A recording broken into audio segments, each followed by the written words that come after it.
Почему вы хотите остаться в Коми? Здесь мой дом, где родился, там и пригодился. Погода нравится, климат устраивает, когда холодно особенно.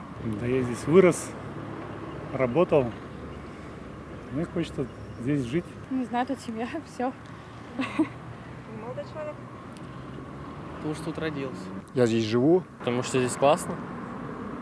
Ну, тут мне климат нравится, мне все достаточно устраивает. Тем более город Сыктывкар, он очень уютный. И в зимнее время, в любое, собственно, маленький по масштабам, могу дойти куда угодно, живу в центре. Климат подходит. Жару не переношу. Вот сегодня тяжело. А я не хочу остаться в Коми. Ну, я хочу ехать в другой город, поступить на режиссера. Здесь это нельзя. Никаких перспектив, поэтому, вопрос не ко мне, наверное, все-таки. Ну, потому что я родилась здесь, я родилась в Сыктывкаре.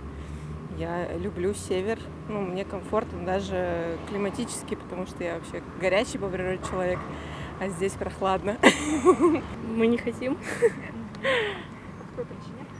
Тут плохая инфраструктура. Но это мой родной город, поэтому мне очень нравится здесь. Вырос здесь. Я не хочу здесь оставаться, поэтому хочу уехать, хочу сменить город, потому что образование в другой области лучше, медицина намного лучше, здесь нет развития для молодежи. А так как у меня ребенок растет, я думаю, здесь оставаться не стоит. А я не хочу здесь остаться, потому что мы уже купили квартиру в другом городе и переезжаем скоро. Я не хочу остаться в комнате. Если бы у меня была возможность, я бы уехала, но у нас большая семья. Вот. Ну и это такие финансовые трудности. Вот. Поэтому с удовольствием я бы уехала куда-нибудь на море, жить в Сочи, либо Анапу, либо куда-нибудь в ту сторону. Я об этом не думала даже. Может быть, и не хочу, может, и хочу. Пока живу здесь, дети мои растут. Я здесь родилась. В Коми? Нравится, потому что здесь. Я тут родилась, и пока никуда не хочется уезжать.